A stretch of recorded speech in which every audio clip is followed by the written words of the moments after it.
क्या है? मनोकामना कमंडल है, ये है शीशनाग का सिर है, ये कलयुग का लिंग दिखा रहे हैं, शिवजोली है, ये यहाँ पर चौपड़ खेली गई थी वो है। इसके बाद एक शीशनाग काल भैरव की जीभ, शिवासन,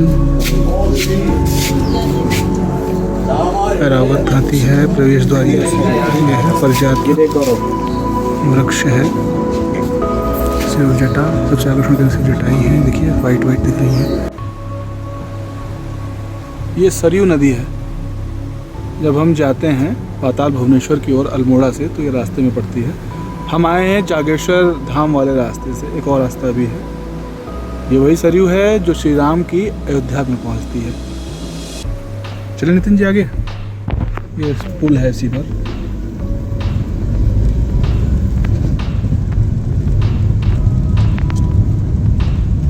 पनार, ये पनार जगह है। गंगोली हाट 45, बेरीनाग 68, चौकुड़ी 88, बागेश्वर लोहाघाट इस तरफ है। गुड मॉर्निंग, प्रणाम। कल शाम को हम पहुंच गए थे पाताल भुवनेश्वर और यहीं पर हमने नाइट स्टे किया और अब हम जाने वाले हैं पाताल भुवनेश्वर की जो केव है वहाँ पर। अंदर शायद कैमरा अलाउड नहीं है, फिर भी जो भी गाइड मिलेगा उनसे बात करने की कोशिश करेंगे, जानने की कोशिश करेंगे केव में आखिर क्या है। रोडों की ऐसी हालत है, आर्थिक स्थिति, माली हालत कुछ ठीक नहीं।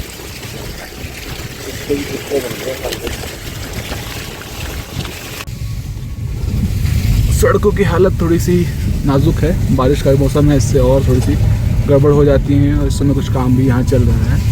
और ये देखिए नीचे से बादल आ रहे हैं ऊपर।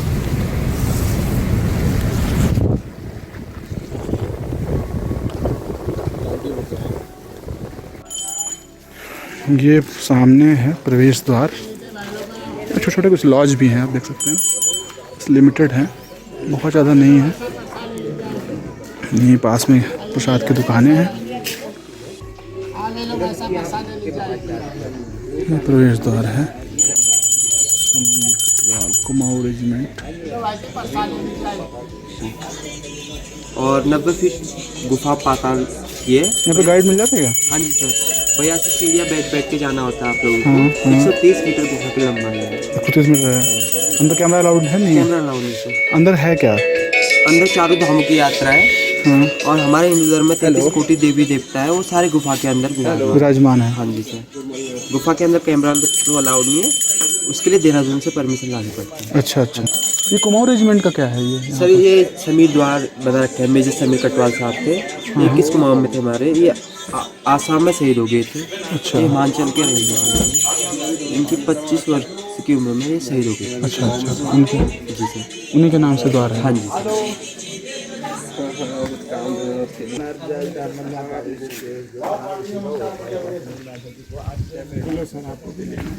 ले लीजिए।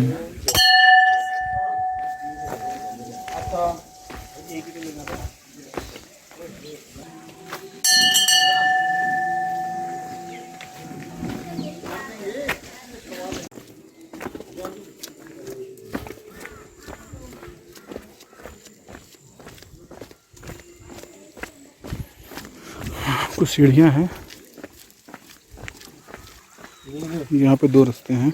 इधर मंदिर है वृद्ध भुवनेश्वर, इधर गुफा है, केव टेम्पल इस तरफ है।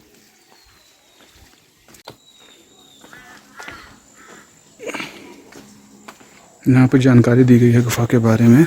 पाताल भुवनेश्वर भगवान शिव की भूमिगत मंदिर परिसर का अनावरण मानव जाति की सहायता करने का एक अद्वितीय मार्ग है। समुद्र से 1350 मीटर की ऊंचाई पर स्थित पाताल भुवनेश्वर गुफा में स्थित एक मंदिर है। यह गुफा के प्रवेश द्वार से 160 मीटर लंबी और 90 फीट गहरी है भाई।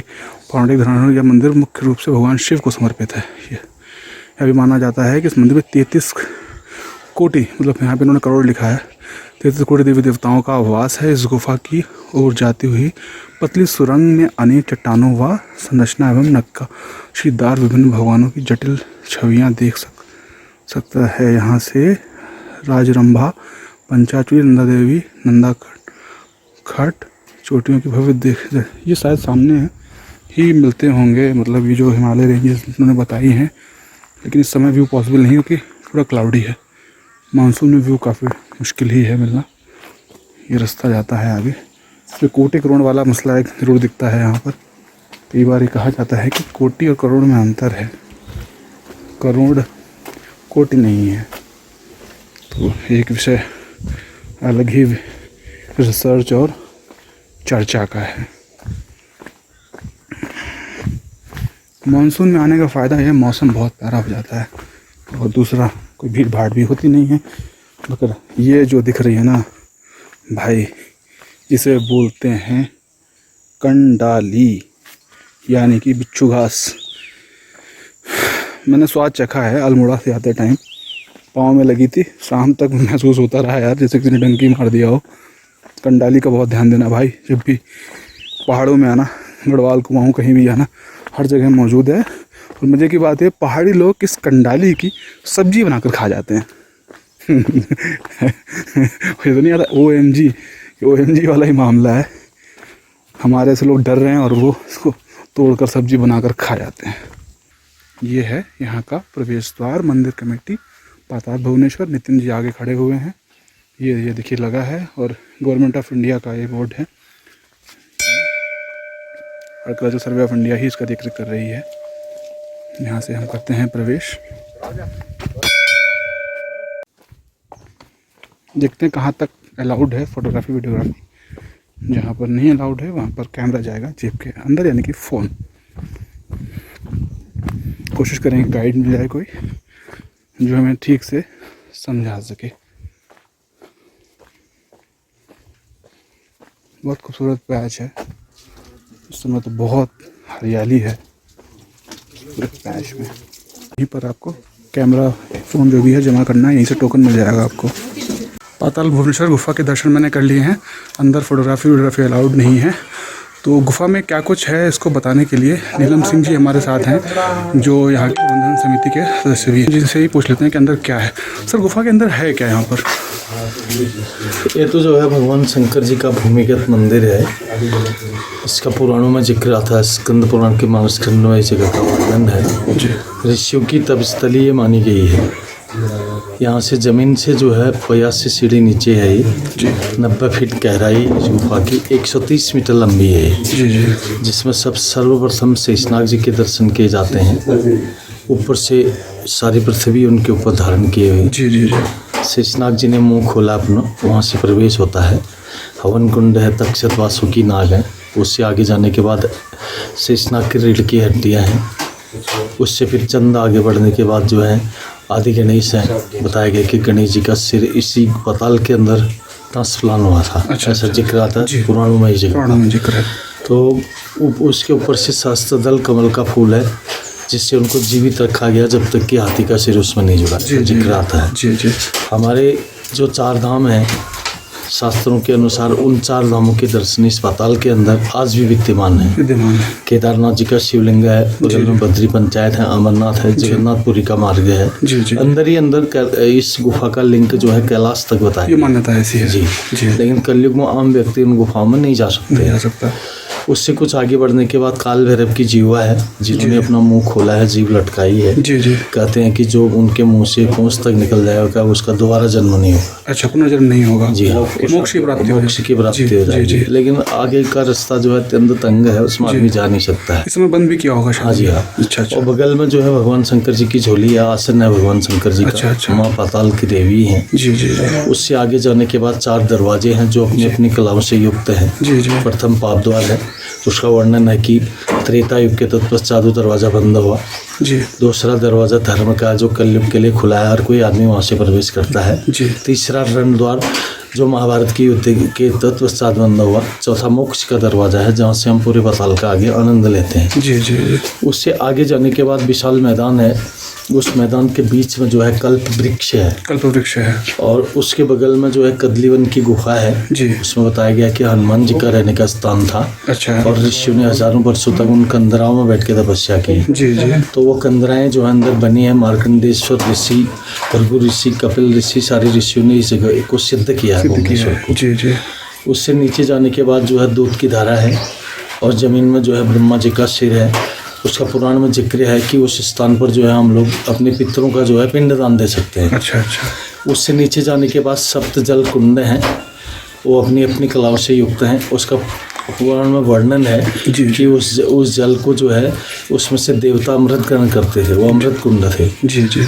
तो एक बार क्या हुआ, हंस को उसका पहरेदार रखा गया ताकि कोई अमृत को जूठा न करे, लेकिन एक दिन हंस ने ही उसको जूठा कर दिया। अच्छा। तो उनको श्राप दिया गया कि तुम्हारी गर्दन जो है उल्टी रहेगी, इसलिए टेढ़ी गर्दन है हंस की। और उसी के बगल में भगवान शंकर जी की जटाएँ हैं और उसमें जो है भागीरथी गंगा बह रही है। उस समय का जिक्र है जिस समय राजा सगर के सारे पुत्र मर गए थे। राजा भगीरथ ने भगवान शिव की तपस्या की, तब ज़्यादा वेग पानी का पृथ्वी में हुआ तो उन्होंने पूरी गंगा को अपने जटाओं में समेट के पाताल में डाल दिया। वही जिक्र है जो आपने प्रत्यक्ष रूप में आज देखा। जी जी जी। उनके नीचे 33 कोटि प्रकार के देवी देवता हैं जो भगवान की आराधना में वहाँ पर लीन है। जी जी। बीच में नर्मदेश्वर महादेव का शिवलिंग है, बोलते हैं उसमें जल कितना भी डालो उसको सोख लेते हो। जी जी। उनके बीच में एक कुंड है जिसको विश्वकर्मा जी ने बनाया। जी। हाथ सामने उनका है विश्वकर्मा जी का। उससे आगे जाने के बाद जो है ताम्र शक्ति से बना हुआ शिवलिंग है जो पूजा का स्थान है, वही भुवनेश्वर नाम से जाने जाते हैं। उसमें जो तांबे की प्लेट है, आदिगुरु शंकराचार्य जी ने कलयुग में जब प्रथम बार यात्रा शुरू की उन्होंने उत्तराखंड की, तो उनका पहला पड़ाव जो है जागेश्वर रहा, दूसरा गंगोलीहाट महाकाली मंदिर रहा, तीसरा पड़ाव पाताल भुवनेश्वर रहा। तो पाताल में जब वो पहुंचे तो उन्होंने उसको तांबे के मेटल से क्लिंग कर दिया। जी। उसका बीच का पार्ट जो है वो नेचुरल है, ब्रह्मा विष्णु महेश है उसमें। ऊपर से भगवान शंकर जी की जटा से एवरेल जलधारा उनके ऊपर गिरती है, ब्रह्मा जी के ऊपर भी, विष्णु जी के ऊपर भी, शंकर जी के ऊपर। जी जी जी। उसी से ऊपर जाने का फिर एक मार्ग है, काशी वाला मार्ग बताया गया है। उसका भी पुराण में जिक्र आता है, लेकिन कलयुग का हम व्यक्ति उसमें जा नहीं सकता। उससे ऊपर जाने के बाद 5 पांडव और शिव पार्वती हैं। अच्छा। लेकिन वो अभी ऑक्सीजन की कमी है उसमें, उसको 1 महीना खोलते हैं हम मार्च के टाइम में, जब मार्च का महीना आता है। जी जी। क्योंकि तब ऑक्सीजन अवेलेबल रहती है। जी जी। वहाँ पर 5 पांडव शिव पार्वती हैं जिन्होंने शंकर जी के साथ चौपट खेला। वहीं से कैलाश मानसरोवर की गुफा है और स्वर्गारोहण बद्रीनाथ की गुफा है। अच्छा अच्छा। जिससे युधिष्ठिर को स्वर्ग में भेजा गया था। जी जी जी। तो वहाँ से फिर हमारी वापसी होती है, हम सीधे आते हैं विशाल मंच के ऊपर। जी जी। वहाँ पर पूरी पृथ्वी है, उसके ऊपर 4 युग है। जी। सबसे बड़ा लिंग जो है कलयुग का है। जी। उसके पीछे सतयुग है, ऊपर त्रेता है, नीचे द्वापर है। जी जी। तो उसका पौराणिक उल्लेख है कि कलयुग जिस दिन अपने समांतर माध्य के ऊपर ब्रह्मांड को छू लेगा तो उस दिन सृष्टि का अंत हो जाएगा। सृष्टि का अंत हो जाएगा। तो इससे ऐसा प्रतीत होता है कि सृष्टि की संरचना ही भगवान ने इस पाताल के अंदर की ही होगी। अच्छा, उसी के प्रतिबिंब हैं। हाँ, उसी के ये प्रतिबिंब हैं और इसी को जो है पृथ्वी के रूप में उतार दिया जिसमें आज हम जी रहे हैं। जी जी। मेरा मानना तो ये है। जैसे मतलब साइंस से मॉडल बनते हैं। हाँ जी, हाँ जी। दर्शन होता है, तो वही एक तरीके से मॉडल आप मान लीजिए इसको। इसके अंदर तैयार ड्राफ्ट पूरा ही तैयार हुआ। तो ऐसा उसका वर्णन है। अभी तो कलयुग की एज बहुत लंबी बताएगी, हो सकता है सीधे भी उसको छूले, समय लेके भी छुए। जी जी जी। उसके अंदर फिर गुफा है, आपके सेतु बंदर रामेश्वरम तक उसका लिंक बताया गया है। जी जी। लेकिन कलयुग में हम व्यक्ति वहाँ जा नहीं सकते। जी जी। वहाँ से हम फिर उसी स्थान पर आ जाते हैं जहाँ सीढ़ियाँ बाहर से अंदर की ओर आती हैं। जी। वहाँ पर विशाल मैदान है, शिव जी का कमंडल है। उस कमंडल के बारे में ऐसा उल्लेख है कि पहले के राजा महाराजा लोग उसमें धातु की तीर का प्रयोग करके अपने भाग्य का फैसला आजमाते थे। उसके बीच में एक सुराग है, उससे तीर डाली जाती थी अंदर। अगर वो तीर सीधे पार होगी तो उनकी मन्नत यहीं पूर्ण हो जाती थी। अच्छा, ऐसा जिक्र है उस जगह का। तो उससे आगे जाने के बाद जो है एरावत हाथी हैं। हाथी का मस्तक है, दांत है उनके पैर है। 1000 पैर एरावत हाथी के थे जो पाताल में पूरे दर्शाए गए हैं। जी जी जी। वहीं पर हमारी पाताल की यात्रा संपूर्ण होती है। तो इस गुफा का जो सर्वप्रथम श्रेय मिला राजा ऋतुपर्ण, रामचंद्र जी के वंशज में राजा ऋतुपर्ण हुए त्रेता युग में। उन्होंने सबसे पहले इस गुफा को खोजा। इसका मतलब गुफा सतयुग की बनी है। सतयुग की है क्योंकि त्रेता में तो इसकी खोज हुई है। उसके बाद फिर क्या हुआ, द्वापर में इस गुफा में पांडव आए। पांडवों ने शंकर जी के साथ चौपड़ खेला, तो द्वापर में इस गुफा को पांडव ने खोजा। उसके बाद कलयुग में आदिगुरु शंकराचार्य जी यहाँ आए। जी जी। तो उन्होंने जो है ताम्र शिवलिंग को उन्होंने ढका, आदिगुरु शंकराचार्य जी ने उसको ढका गया है। हाँ जी हाँ। तब से पूजा का कार्यक्रम चला। जी।